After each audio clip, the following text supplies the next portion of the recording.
Students, I welcome you all in our DVE learning classes. In our previous class, we have started stereochemistry, that is our second unit, and in this class, we have studied about the position isomerism, chain isomerism, and the functional group isomerism. Today, we will discuss metamerism.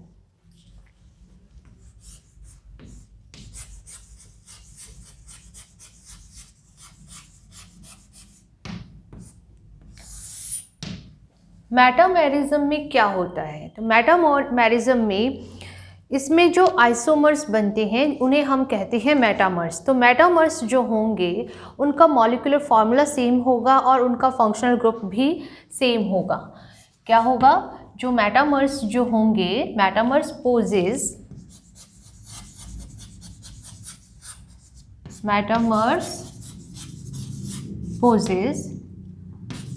Same molecular formula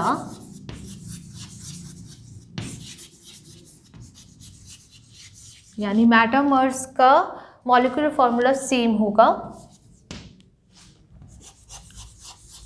metamers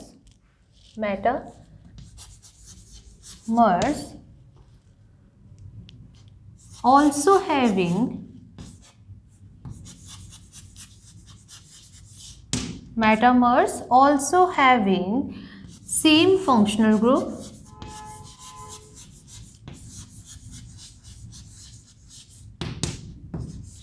यानी metamers का molecular formula same होने के साथ साथ में उनका functional group भी same हो जाएगा। तो डिफर किस में होंगे? But they are differ in size of alkyl group,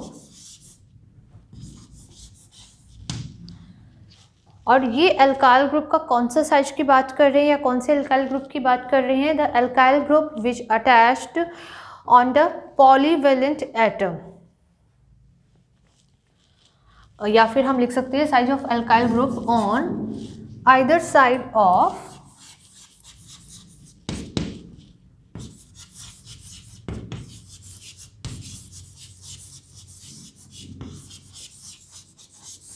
polyvalent atom. Okay, तो यानी मेटामेरिज्म कौन से कंपाउंड शो करेंगे? वो कंपाउंड शो करेंगे जिनके फंक्शनल ग्रुप में कोई पॉलीवेलेंट एटम प्रेजेंट होगा। अब पॉलीवेलेंट एटम वाले ग्रुप कौन कौन से हो सकते हैं? जिनमें ऑक्सीजन प्रेजेंट हो, ओके, यानी ईथर, या फिर जिनमें एमीन प्रेजेंट हो, सेकेंडरी एमीन प्रेजेंट हो सकता है उनमें, या फिर उनमें प्रेजेंट हो सल्फर। ओके, तो पॉलीवेलेंट एटम कौन कौन से हो जाएंगे? हम लिख सकते हैं पॉलीवेलेंट एटम जो है ऑक्सीजन हो जाएगा, नाइट्रोजन हो जाएगा और सल्फर हो जाएगा। ओके, तो जो बीच में पॉलीवेलेंट एटम प्रेजेंट है, जैसे कि एग्जांपल के लिए हम ले सकते हैं, यहाँ पर आप लिख सकते हो ईथर। तो ईथर में आपको पता है ईथर का फॉर्मूला क्या होता है? ROR होता है, ठीक है। तो ऑक्सीजन, ये थर्ड पॉइंट देखिए क्योंकि थर्ड पॉइंट बहुत इंपॉर्टेंट है, but they are differ in the size of alkyl group. Alkyl group के साइज में क्या होंगे? डिफर होंगे on either side of the polyvalent atom. जो पॉलीवेलेंट एटम, अब ये ऑक्सीजन जो है इसकी वैलेंसी यहाँ पर कितनी है? 2, तो इसलिए हम इसे क्या बोलेंगे? Polyvalent atom. तो पॉलीवेलेंट एटम के एक साइड के अंदर जो अल्काइल ग्रुप का जो साइज है वो क्या होगा? वो डिफरेंट होगा। तो इस तरह की आइसोमेरिज्म को हम क्या कहेंगे? मेटामेरिज्म कहेंगे, और ऐसे आइसोमर्स को हम कहेंगे मेटामर्स। ओके, तो आप इनको नोट कर लीजिए।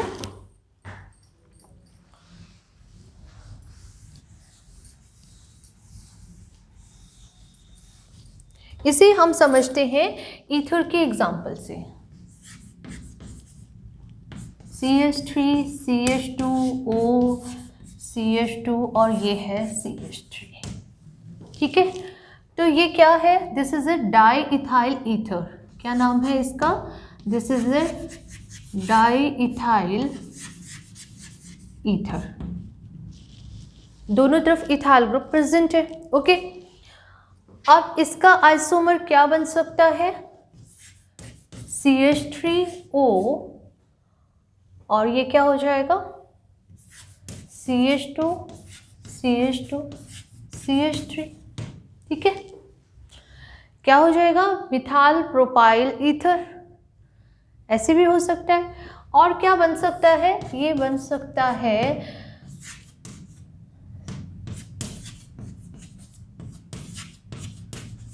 ये भी बना सकता है, यहाँ पे क्या आ जाएगा, बीच में आ जाएगा हमारा ऑक्सीजन। ठीक है, तो आइसोप्रोपाइल जो है ये भी ऑक्सीजन के साथ में जुड़ सकता है।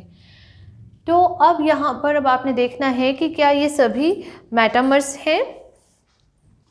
देखिए,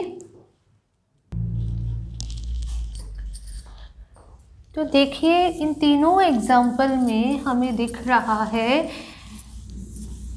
कि जो मॉलिक्यूलर फॉर्मूला है वो सेम है, तीनों में फंक्शनल ग्रुप भी सेम है। ठीक है, लेकिन लेंथ ऑफ एल्काइल ग्रुप जो है तीनों में डिफरेंट है। ठीक है ना, अब आप कहेंगे कि तीनों में डिफरेंट है, तो यहाँ पर भी 3 कार्बन है और ये भी 3 कार्बन है, ऑक्सीजन के एक तरफ भी क्या है, 3 कार्बन है।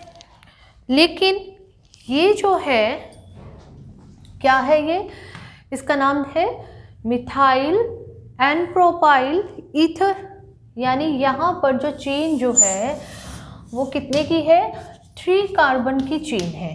ठीक है, और यहाँ पर अगर हम बात करें मिथाइल आइसोप्रोपाइल ईथर में, तो मिथाइल आइसोप्रोपाइल ईथर में जो चेन जो है ये है 2 कार्बन की, जो मेन चेन जो है वो 2 कार्बन की है। वैसे तो हम इसे क्या लेते हैं, इस तरह से लेते हैं, जब नॉमेनक्लेचर होगा तो इस तरह से इसको कैलकुलेट किया जाता है या नाम लिखा जाता है। लेकिन अगर हम यहाँ पर बात करेंगे ईथर के एस्पेक्ट में, तो फिर मेन चेन जो है ऊपर वाली देखी जाएगी, ये कितने कार्बन की है, 2 कार्बन की है। तो इस तरह से देखने में तो हमें ये क्या लगेगा कि ये क्या है, दीज आर चेन आइसोमर्स। ये क्या है, दिखने में तो हमें लग रहे हैं चेन आइसोमर्स। या फिर मैं ऐसे नंबर डाल के लिखती हूँ यहाँ पे, ये A है, इसको हम B दे देते हैं और इसको हम लिख देते हैं C। ठीक है, तो मैं यहाँ पर क्या लिख सकती हूँ, A and B are, A और B क्या है, मेटामर्स। ठीक है, लेकिन अगर बात की जाए A और C की, A and C, these are also metamers। लेकिन अगर देखते हैं B एंड C को, B एंड C, तो B और C जो है वो हमें क्या दिख रहे हैं, B and C are chain isomers. ये क्या दिख रहे हैं, चेन आइसोमर्स दिखाई दे रहे हैं, तो हम तो इसे क्या लिखेंगे कि चेन आइसोमर हैं। लेकिन एक ऑर्डर होता है, जितने भी स्ट्रक्चरल आइसोमेरिज्म जो होती हैं उसमें से बहुत सारी होती हैं कि जब आप मॉलिक्यूलर फार्मूला देखते हैं तो आपको उनमें 2 आइसोमेरिज्म दिखाई देता है। जैसे B और C में मुझे मेटामेरिज्म भी दिखाई दे रहा है, मुझे चेन आइसोमेरिज्म भी दिखाई दे रहा है, तो फिर मैं अब इसे कौन से आइसोमर्स बोलूँ, यहाँ पर ऐसा कन्फ्यूज़न आ जाता है। तो ये यहाँ पर नहीं आ रहा, ये और भी बहुत सारे एग्जाम्पल्स होंगे तो उनमें भी इसी तरह का कन्फ्यूज़न देखने को मिलेगा। तो इसके लिए हम एक रूल है, उस रूल को फॉलो करेंगे और वो होता है RTF। आप नोट डाल करके आप इसे याद कर लेंगे, अपनी कॉपी में नोट डालेंगे और आप लिखेंगे RTF MCP। ये इसका प्रेफरेंस का ऑर्डर रहेगा। अगर कुछ आइसोमर जिनमें रिंग आइसोमर भी प्रेजेंट है और फंक्शनल आइसोमेरिज्म भी प्रेजेंट है, तो हम प्रेफरेंस किसको देंगे, हम क्या बोलेंगे कि ये मॉलिक्यूल्स जो हैं ये रिंग आइसोमर्स हैं। ठीक है, कौन सी आइसोमेरिज्म प्रेजेंट है, रिंग आइसोमेरिज्म प्रेजेंट है, तो ये इनका ऑर्डर है। सबसे पहले नंबर 1 किसको मिलेगा, रिंग को मिलेगा, उसके बाद में टॉटोमर्स को मिलेगा, फिर फंक्शनल आइसोमर्स को मिलेगा, फिर मेटामर्स को मिलेगा, फिर चेन आइसोमर्स को मिलेगा और फिर पोजीशन आइसोमर्स को नंबर मिलेगा। ठीक है, यानी पोजीशन वाले जो हैं सबसे लास्ट में जाएंगे। तो अभी हमारे पास में क्या कन्फ्यूज़न है कि ये चेन आइसोमर्स भी हो सकते हैं और मेटामर्स भी हो सकते हैं। तो यहाँ पर इस ऑर्डर में प्रेफरेंस किसको मिल रहा है, मेटामर्स को मिल रहा है, न कि चेन आइसोमर्स को। तो मैं क्या लिखूँगी, B and C are metamers. ठीक है ना। तो अभी फर्स्ट ईयर में तो इस तरह के घुमा कर के क्वेश्चन आप लोगों से नहीं पूछे जाते, लेकिन फिर भी कुछ कई बार जब डिफ़िकल्ट पेपर आएगा तो उसमें इस तरह के क्वेश्चन होंगे। उसमें वो एक क्वेश्चन के 4 पार्ट बनाएगा और आपसे पूछेगा कि ये कौन से आइसोमर्स हैं। तो इसलिए आपको ये क्लियर होना चाहिए। आप ये वाला ऑर्डर याद रखेंगे, जहाँ पर भी आपको 2 पॉसिबिलिटी दिखेंगी तो जिस पॉसिबिलिटी का फर्स्ट नंबर होगा उसे आप प्रायर करके और आइसोमर लिख देंगे। ठीक है, तो आप इसको नोट कर लीजिए। इसी तरह से अब हम देखते हैं एमीन के लिए।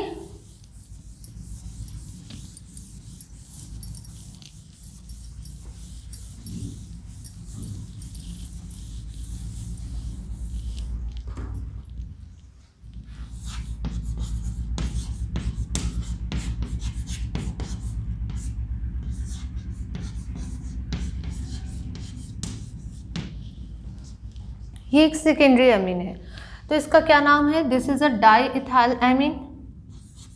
What is this, this is di ethyl amine. और इसका क्या नाम हो सकता है, इसका नाम हो सकता है इथाइल, एन इथाइल, एन पर क्या लगा है, इथाइल लगा है, एन इथाइल इथेन एमीन। ठीक है,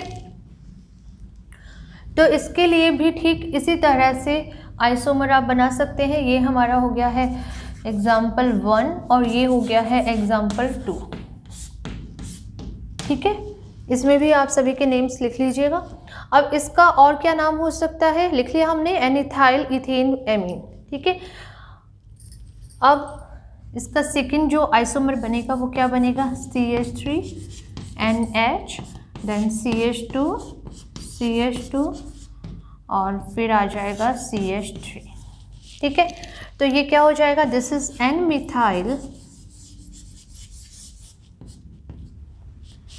एन मिथाइल। अब क्या है, अब हमारे पास में प्रोपेन है,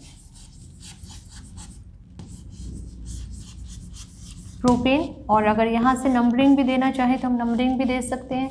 this is the 1 amine. Amine जो है कहाँ पर जुड़ा हुआ है, 1 पर जुड़ा हुआ है। Okay, then next CH3NH, then CH3 and CH3। Okay, what is this, this is 1 2 3। तो आइसोप्रोपाइल है, मिथाइल आइसोप्रोपाइल एमीन भी बोल सकते हैं। इसे क्या बोल सकते थे, इसे हम दूसरा नाम क्या ले सकते हैं, methyl n propyl amine.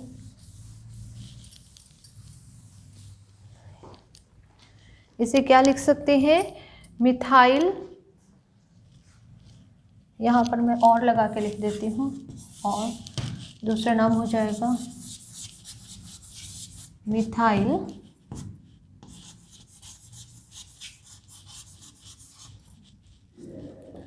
N propyl amine.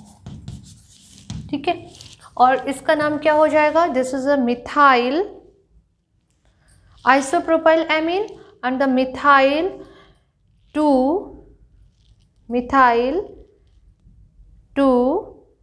Propane, 2 नहीं आएगा, यहाँ पर आएगा मिथाइल प्रोपेन 2 एमीन। ठीक है, तो आपको दिखाई दे रहा है नीचे वाली लाइन जो है, क्लियर है, ठीक है, क्लियर है। तो इसका नाम लिख लीजिए आप, पहले इसका कॉमन नेम लिख लेते हैं, मिथाइल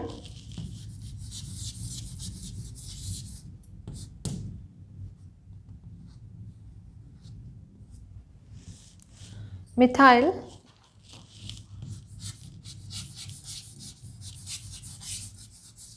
आइसोप्रोपाइल और एमीन, ठीक है। और दूसरा नाम क्या हो जाएगा इसका, यहाँ पर स्पेस नहीं है तो मैं ऊपर लिखती हूँ, और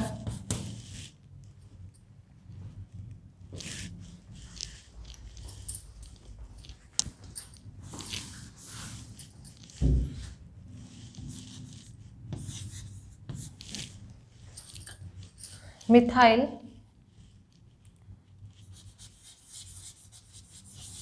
एन पर लगा है तो एन मिथाइल, यहाँ पर भी शायद हमने एन नहीं लगाया था, यहाँ पर कैपिटल एन आएगा, तो एन मिथाइल यहाँ पर आएगा ना, IUPAC में आएगा, जो कॉमन नेम जो होगा उसमें एन को शो नहीं करेंगे, तो IUPAC में आएगा एन मिथाइल, देन प्रोपेन, फिर 2 हाइफन, देन 2 एमीन, यहाँ पर हाइफन नहीं आएगा, ठीक है। अब कई बुक्स में दिया हुआ भी होता है, कई में नहीं भी होता, तो आप ये नेम्स हैं इसके, ये नोट कर लीजिए।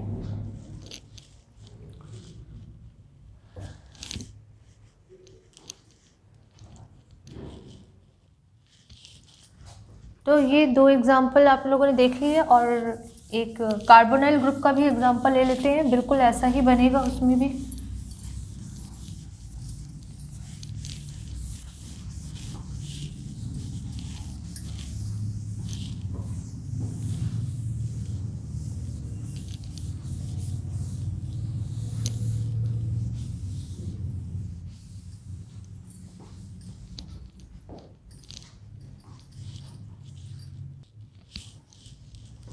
नेक्स्ट एग्जांपल ले रहे हैं हम लोग कीटोन का, CH3 CH2,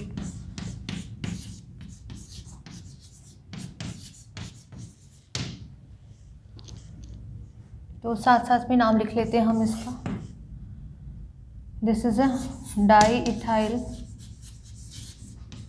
कीटोन, और अगर नंबरिंग करके देंगे तो क्या नाम हो जाएगा, दिस इज अ 3 पेंटेनॉल, ठीक है। देन CH3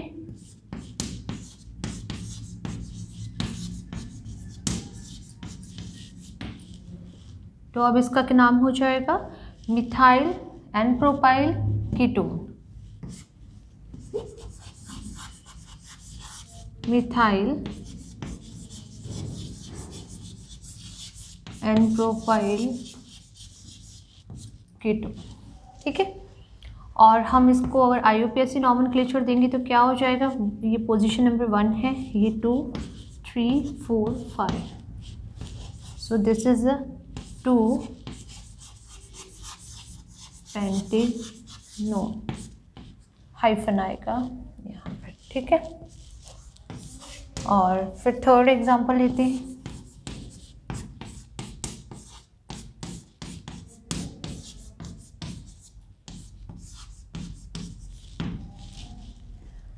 तो क्या नाम है इसका, this is a methyl isopropyl ketone,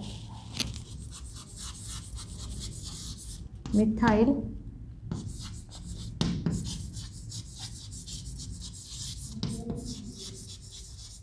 isopropyl ketone, और नंबरिंग करेंगे तो 1 2 3 4, तो क्या नाम हो जाएगा, 3 मिथाइल 2 ब्यूटेनॉल,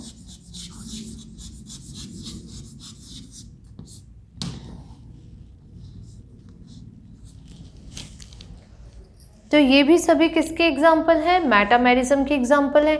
दिखने में तो हमें दिखेगा 2 और 3 जो है ये क्या है, चेन आइसोमेरिज्म यहाँ पर है, लेकिन ये चेन आइसोमेरिज्म नहीं है, ये क्या है, प्रेफरेंस के अकॉर्डिंग मेटामेरिज्म है, these are the metamers. Okay, तो 1 और 2 भी मेटामर हैं, 2 और 3 भी मेटामर्स हैं, 3 और 1 भी मेटामर्स हैं। ओके, तो अब इसके बाद में अब हम नेक्स्ट आइसोमेरिज्म स्टार्ट करते हैं, दैट इज़ द टॉटोमेरिज्म।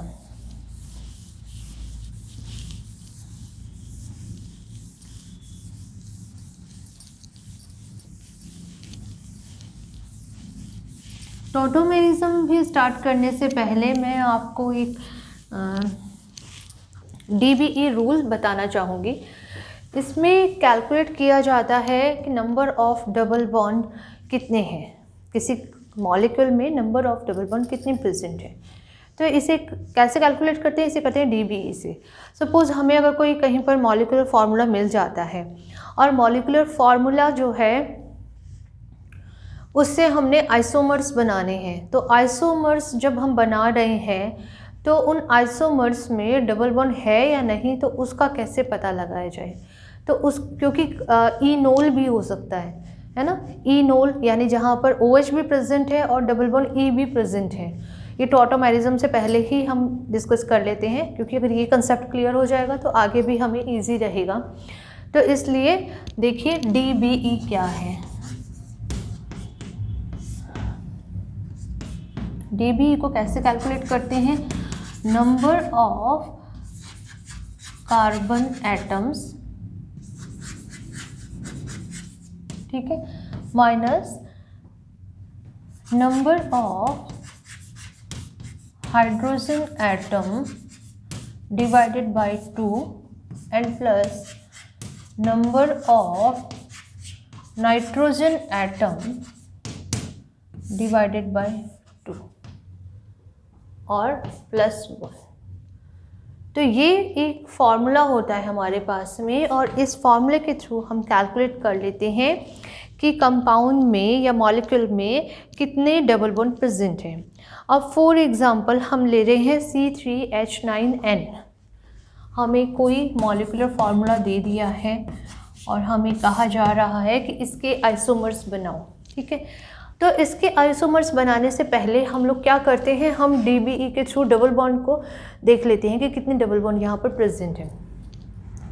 तो इस मॉलिक्यूलर फार्मूले में कितने कार्बन एटम प्रेजेंट है, यहाँ पर 3 कार्बन एटम प्रेजेंट हैं। तो क्या हो जाएगा, इसका DB इक्वल हो जाएगा 3 माइनस 9/2 प्लस नाइट्रोजन एटम कितना है, 1 है, 1/2 एंड प्लस 1, ठीक है।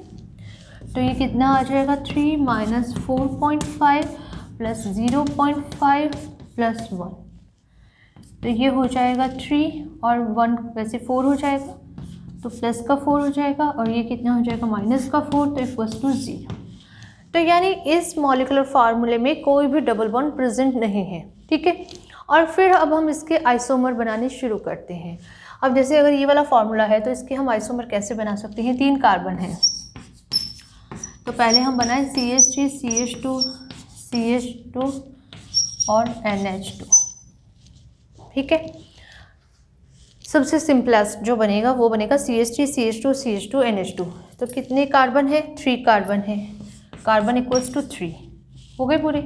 हाइड्रोजन कितने हैं, 3 to 5 to 7 to 9, हाइड्रोजन हो गए 9। नाइट्रोजन कितना है, 1। तो ये हो गया C3H9N, ठीक है।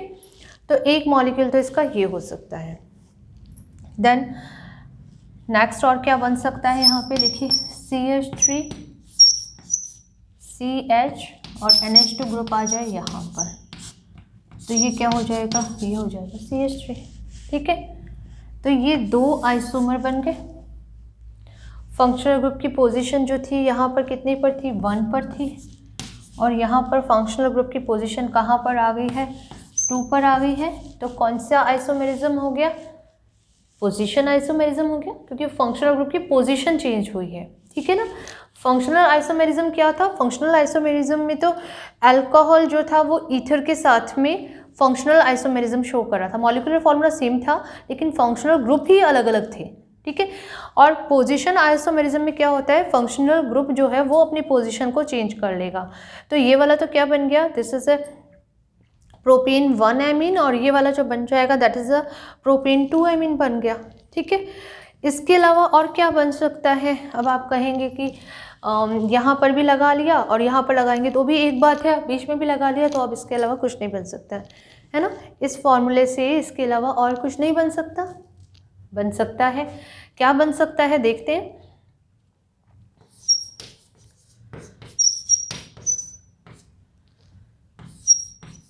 ज़रूरी तो नहीं है ना कि हम इसको ऐसे ही लगाएं, हम इसको ऐसे भी लगा सकते हैं। अब देखिए यहाँ पर कितने कार्बन हैं? कार्बन जो है 3 है। ठीक है, हाइड्रोजन कितने हैं? 3, 4, 6 और 9। हाइड्रोजन भी कितने हो गए हमारे पास में? 9 हो गए। नाइट्रोजन कितना है? 1 है। तो कौन सा एमीन हो गया? This is a secondary amine. कौन सा एमीन हो गया? ये सेकेंडरी एमीन। और ये दोनों के दोनों क्या हो गए थे? Primary amine.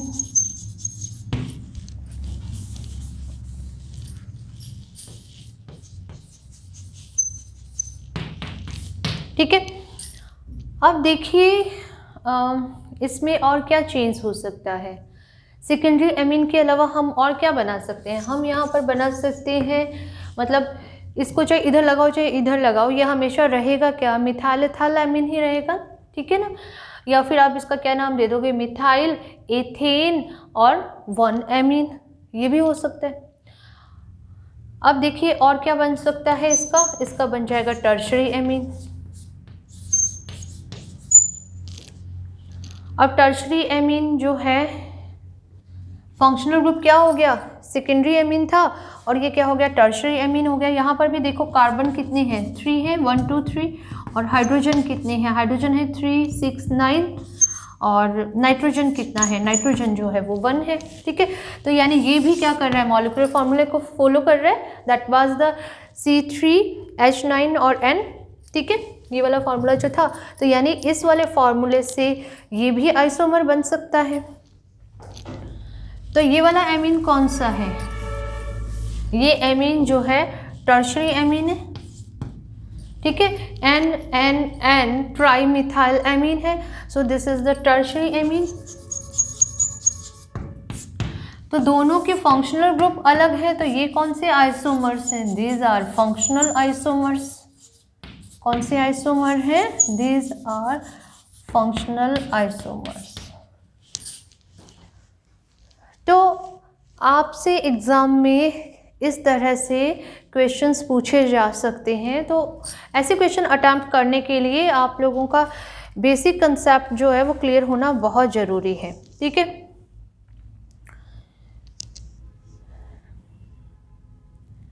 तो यहाँ पर अगर आप लिखना चाहें तो आप यहाँ पर लिख दीजिए ए और ये दोनों के दोनों आपस में क्या है? These are the position isomer.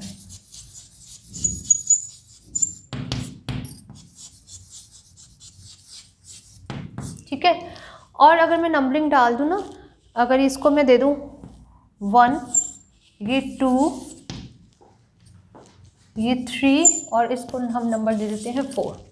और अगर अब आपसे पूछा जाए या फिर आप खुद भी वहाँ पर लिखकर बता सकते हैं अपनी कॉपी में एग्जाम में कि 1 और 3 क्या है, तो 1 और 3 क्या है? This is a primary amine, this is a secondary amine. So these are the functional isomer. 2 and 3 are the functional isomers. Okay, इसी तरह से 1 and 4 are the functional isomers, 2 and 4 are the functional isomers. तो ये आपके questions exam में आएंगे और ये क्वेश्चंस तब आएंगे जब पेपर थोड़ा सा डिफ़िकल्ट आएगा। अदरवाइज़ तो इसका एक बड़ा क्वेश्चन बन जाता है जिसमें आ जाता है एक्सप्लेन द स्टीरियोकेमिस्ट्री या एक्सप्लेन द स्ट्रक्चरल आइसोमेरिज्म, तो उसमें आप सारी आइसोमेरिज्म को डिटेल में लिख देते हैं।